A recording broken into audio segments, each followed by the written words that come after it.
ओम गणपते नमः। आज मैं आपको भगवान शिव की पत्नी और राजा दक्ष की पुत्री देवी सती की कथा सुनाती हूँ। और अगर ऐसे ही कथाएं सुननी हैं तो आपको इस चैनल को अवश्य सब्सक्राइब कर लीजिए और साथ ही एकादशी कथा और विभिन्न प्रकार के उपाय समस्याओं से जुड़े हुए वो भी आपको इस चैनल पर शॉर्ट वीडियो के रूप में मिलेंगे। साथ ही यदि आपको भविष्य पुराण की कथा सुननी है तो वह भी आप सुन सकते हैं। इस चैनल पर हर तीसरे दिन अपलोड होती है। तो अब शुरू करते हैं कथा। दक्ष प्रजापति की सभी पुत्रियां गुणवती थी, फिर भी दक्ष के मन में संतोष नहीं था। वे चाहते थे कि उनके घर में एक ऐसी पुत्री का जन्म हो जो सर्वशक्ति संपन्न हो एवं सर्वविजयिनी हो। अतः दक्ष एक ऐसे ही पुत्री के लिए तप करने लगे। तप करते करते अधिक दिन बीत गए तो भगवती आद्या ने प्रकट होकर कहा, मैं तुम्हारे तप से प्रसन्न हूँ, तुम इस कारण तप कर रहे हो। दक्ष ने तप करने का कारण बताया तो माँ बोली, मैं स्वयं पुत्री रूप में तुम्हारे यहाँ जन्म धारण करूँगी। मेरा नाम सती होगा। मैं सती के रूप में जन्म लेकर अपनी लीलाओं का विस्तार करूँगी। फलतः भगवती आद्या ने सती रूप में दक्ष के यहाँ जन्म लिया। सती दक्ष की सभी पुत्रियों में सबसे अलौकिक थी। सती ने बाल्यावस्था में ही कई ऐसे अलौकिक आश्चर्यचकित करने वाले कार्य कर दिखाए जिन्हें देखकर स्वयं दक्ष को भी विस्मयता होती रहती थी। जब सती विवाह योग्य हो गई तो दक्ष को उनके लिए वर की चिंता होने लगी। उन्होंने ब्रह्मा जी से इस विषय में परामर्श किया। ब्रह्मा जी ने कहा, सती आद्या की अवतार है। आद्या आदि शक्ति और शिव आदि पुरुष हैं। अतः सती के विवाह के लिए शिव ही योग्य और उचित वर हैं। दक्ष ने ब्रह्मा जी की बात मानकर सती का विवाह भगवान शिव के साथ कर दिया। सती कैलाश में जाकर भगवान शिव के साथ रहने लगी। भगवान शिव के दक्ष के दामाद थे, किंतु किसी वजह से दक्ष के हृदय में भगवान शिव के प्रति बैर और विरोध भाव उत्पन्न हो गया। उसका कारण यह था कि एक बार देवलोक में ब्रह्मा ने धर्म के निरूपण के लिए एक सभा का आयोजन किया था। सभी बड़े बड़े देवता सभा में एकत्र हुए। भगवान शिव भी इस सभा में बैठे थे। सभा मंडल में दक्ष का आगमन हुआ। दक्ष के आगमन पर सभी देवता उठकर खड़े हो गए, पर भगवान शिव खड़े नहीं हुए। उन्होंने दक्ष को प्रणाम भी नहीं किया। फलतः दक्ष ने अपमान का अनुभव किया। केवल यही नहीं, उनके हृदय में भगवान शिव के प्रति ईर्ष्या की आग जल उठी। वे उनसे बदला लेने के लिए समय और अवसर की प्रतीक्षा करने लगे।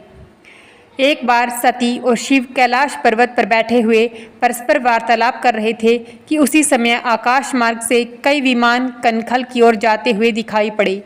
सती ने उन विमानों को देखकर भगवान शिव से पूछा, प्रभु, ये सभी विमान किसके हैं और कहाँ जा रहे हैं? भगवान शंकर ने उत्तर दिया, आपके पिता ने बड़े यज्ञ का आयोजन किया है। समस्त देवता और देवांगनाएं इन विमानों में बैठकर उसी यज्ञ में सम्मिलित होने के लिए जा रहे हैं। इस पर सती ने दूसरा प्रश्न किया, क्या मेरे पिता ने आपको यज्ञ में सम्मिलित होने के लिए नहीं बुलाया? भगवान शंकर ने उत्तर दिया, आपके पिता मुझसे बैर रखते हैं, फिर वे मुझे क्यों बुलाने लगे?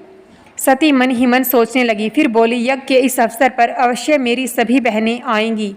उनसे मिले हुए बहुत दिन हो गए। यदि आप अनुमति दें तो मैं भी अपने पिता के घर जाना चाहती हूँ।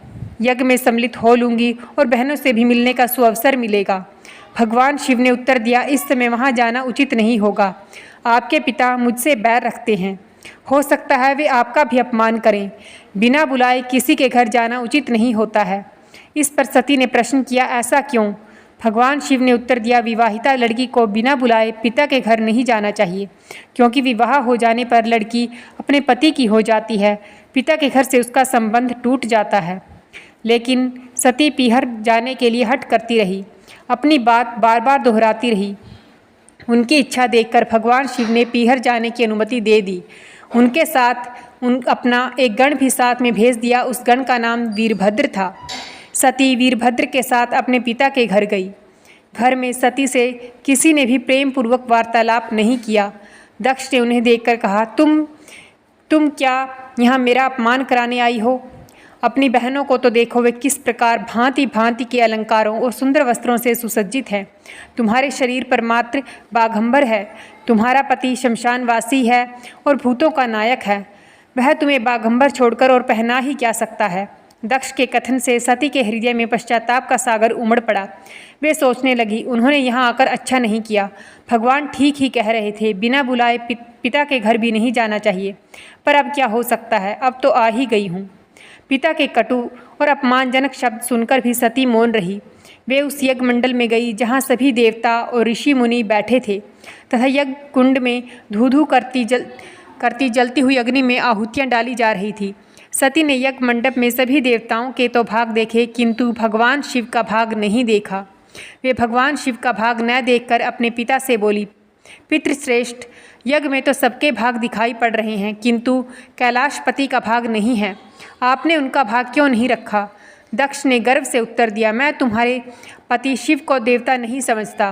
वह तो भूतों का स्वामी, नग्न रहने वाला और भूतों का स्वामी, हड्डियों की माला धारण करने वाला है। वह देवताओं की पंक्ति में बैठने योग्य नहीं है, उसे कौन भाग देगा? सती के नेत्र लाल हो उठे। उनका मुखमंडल प्रलय के सूर्य की भांति तेजोदीप्त हो उठा।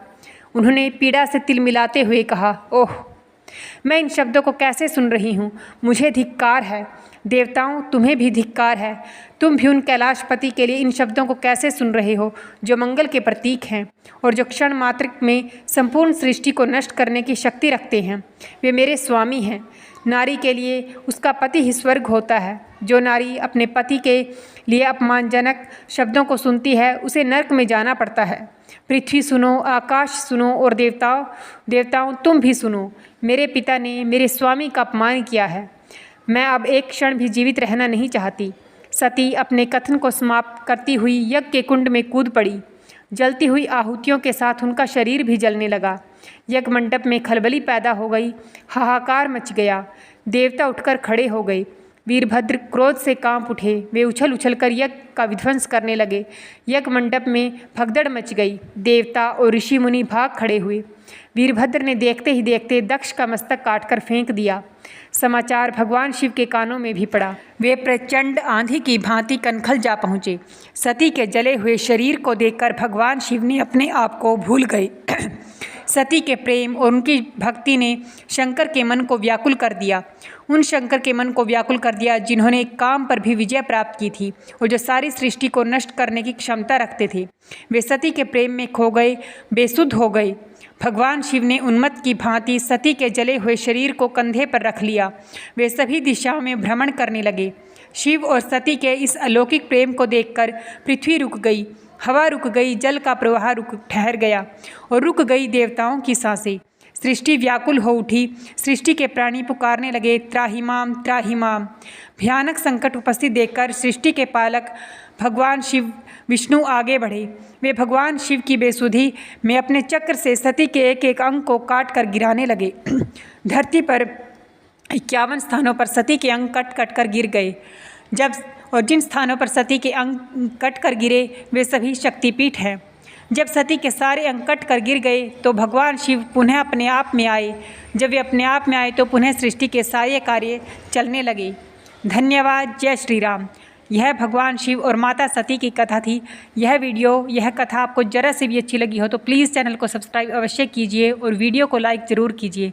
ये भगवान का नाम है, इसे लाइक और कमेंट किए बगैर मत जाइए। और कोई भी धार्मिक और भविष्य पुराण की कथा अगर आपको सुननी है तो इस चैनल पर प्लेलिस्ट बनी हुई है और अब तक 12 अध्यायों का पाठ हो चुका है, तो आप उन्हें ज़रूर सुनिए और पुण्य के भागी बनिए। धन्यवाद। जय श्री राम।